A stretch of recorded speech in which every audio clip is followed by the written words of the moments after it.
Welcome to KRR kitchen. இன்றைக்கி நம்ம கிச்சனில் நல்ல ஒரு அருமையான பூண்டு குழம்பு எப்படி செய்கிறதுன்னு தான் பார்க்க போகிறோம். இந்த பூண்டு குழம்பு பார்த்திங்கன்னா மசாலா அரைச்சி தான் நம்ம இன்றைக்கி செய்ய போகிறோம். டேஸ்ட்டு ரொம்ப அருமையாக இருக்கும். நல்ல சளி, இருமல், ஜுரம் இப்படிலாம் இருக்கும் போது நாக்குக்கு உனைக்க நமக்கு சாப்பிட்ணுன்னு தோணும். அந்த டைமில் இந்த குழம்பு ட்ரை பண்ணோம்னா டேஸ்ட்டு ரொம்ப அருமையாக இருக்குங்க. அதே போல் பார்த்திங்கன்னா கை கால் வலி, மூட்டு வலி, உடம்பு வலிலாம் இருக்கும் நமக்கு சமயத்தில். அதோட பார்த்திங்கன்னா வயிறு உப்புசம், செரிமான பிரச்சனைலாம் இருக்கும்போது, வாய் தொந்தரவுலாம் இருக்கும்போது இந்த குழம்பு வச்சு சாப்பிட்டோம் அப்படின்னாக்கா உடம்புக்கு ரொம்பவுமே நல்லதுங்க. எல்லாத்துக்கும் மேலே பூண்டில் நிறைய சத்துக்கள் இருக்குது. இப்போ இந்த குழம்பு எப்படி செய்கிறது நாம் வீடியோக்குள்ளே போய் பார்ப்போம்.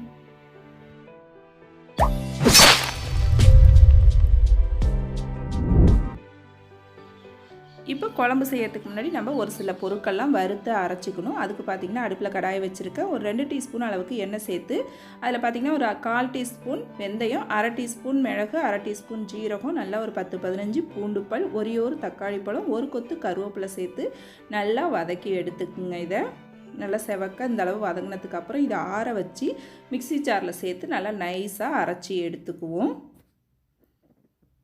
இப்போ அதே கடாயில் பார்த்திங்கன்னா குழம்பு தாளிக்கிறதுக்கு ஒரு 3 டேபிள் ஸ்பூன் அளவுக்கு நல்லெண்ணெய் சேர்த்துருக்கேன்.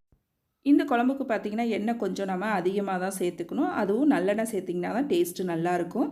இப்போ எண்ணெய் காஞ்சதுக்கப்புறம் 1/4 டீஸ்பூன் வெந்தயம், 1/2 டீஸ்பூன் உளுந்து, 1/2 டீஸ்பூன் கடுகு சேர்த்து நல்லா பொரிய விட்டுக்குங்க. நல்லா பொரிஞ்சு செவந்ததுக்கப்புறம் இதில் ஒரு 10 சின்ன வெங்காயம், பூண்டு பல் பார்த்திங்கன்னா நல்லா ஒரு 2 கைப்பிடி அளவுக்கு, ஒரு 30லேருந்து 40 பூண்டு பல் இருக்கும். சின்னதாக இருக்குது. நாட்டு பூண்டு தான் நான் எடுத்திருக்கேன். நாட்டு பூண்டு எடுத்துக்கும் போது தான் டேஸ்ட்டு ரொம்ப நல்லா இருக்குங்க. இந்த குழம்புக்கு நிறைய பூண்டு பல் சேர்த்துக்குங்க. அதுக்கப்புறம் நம்ம அரைச்சி வச்ச அந்த விழுதியும் சேர்த்து நல்லா வதக்கிக்குங்க. எண்ணெய் பிரிஞ்சு நல்லா வதங்கி வரணும் அந்த விழுது. அது வரைக்கும் நல்லா ஒரு 3 நிமிஷத்துலேருந்து 4 நிமிஷம் வரைக்கும் நல்லா வதக்கி இது போல் எடுத்துக்குங்க. வதங்கினதுக்கப்புறம் இது போல் நல்லா எண்ணெய் பிரிஞ்சு வரும். இந்த ஸ்டேஜில் தான் நம்ம மசாலா சேர்த்துக்கணும். நான் இன்றைக்கி வீட்டில் அரைச்ச குழம்பு மிளகாத்தூள் 3 டீஸ்பூன் அளவுக்கு சேர்த்துக்கிறேன். நீங்கள் எப்போதும் காரக்குழம்புக்கு எந்த அளவுக்கு சேர்ப்பீங்களோ அந்த அளவுக்கு உங்கள் காரத்துக்கு தகுந்த அளவு இந்த தூள் சேர்த்துக்குங்க.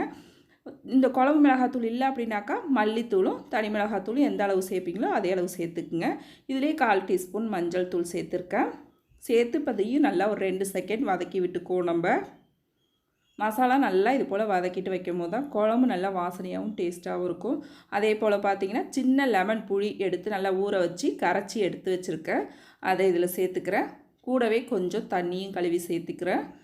குழம்புக்கு தேவையான அளவு உப்பு சேர்த்து நல்லா கலந்து விட்டுருங்க. குழம்பு நல்லா கலந்து விட்டுட்டு உப்பு காரம் எல்லாம் கரெக்டாக இருக்கான்னு பார்த்துட்டு நல்லா கொதி வந்ததுக்கப்புறம் ஒரு மூடி போட்டு 10லேருந்து ஒரு 15 நிமிஷம் மீடியம் ஃப்ளேமில் கொதிக்க வச்சுக்குங்க. குழம்பு நல்லா கொதித்து வரணும். நல்லா இது போல் கொதித்து எண்ணெய் பிரிஞ்சு வரணும். இந்த அளவுக்கு கொதிச்சாதான் குழம்பு டேஸ்ட்டு நல்லாயிருக்கும். அதே போல் இந்த குழம்பு பார்த்திங்கன்னா நல்லா ஒரு 4-5 நாள் வரைக்கும் நம்ம வச்சுருந்து சாப்பிட்லாம். இந்த குழம்பு சாப்பாட்டுக்கு மட்டும் இல்லைங்க, இட்லி தோசைக்கெலாம் ரொம்ப அருமையாக இருக்கும். இந்த குழம்பு கொதித்து இறக்கும் போது உங்களுக்கு விருப்பம்னா ஒரு சின்ன துண்டு வெல்லம் சேர்த்து கூட இறக்கலாம். டேஸ்ட்டு ரொம்ப நல்லாயிருக்கும். எனக்கு கொஞ்சம் காரமாக இருந்தால் நல்லாயிருக்கும்னு தோணுச்சு. அதனால நான் இன்றைக்கி வெல்லம் சேர்க்கலை. உங்களுக்கு விருப்பம்னா அதில் சேர்த்துக்குங்க. டேஸ்ட்டு ரொம்ப அருமையாக இருக்குங்க. மறுநாள் இட்லி தோசைக்கெலாம் வச்சு சாப்பிட்றப்ப அவ்வளோ ஒரு அருமையாக இருக்கும் இந்த பூண்டு குழம்பை. கண்டிப்பாக நான் இன்றைக்கி சொன்னது போல் ட்ரை பண்ணி பாருங்கள். ட்ரை பண்ணி பார்த்துட்டு எப்படி இருக்குன்னு எனக்கு கமெண்ட் பண்ணுங்கள். என்னோட ரெசிபி பிடிச்சிருந்துன்னா லைக் பண்ணுங்கள், ஷேர் பண்ணுங்கள். மறக்காமல் நம்ம கேஆர்ஆர் கிச்சனை சப்ஸ்கிரைப் பண்ணி வச்சுக்கோங்க. நாளைக்கு வேறொரு ரெசிபியோடு சந்திப்போம். தேங்க்ஸ் ஃபார் வாட்சிங்.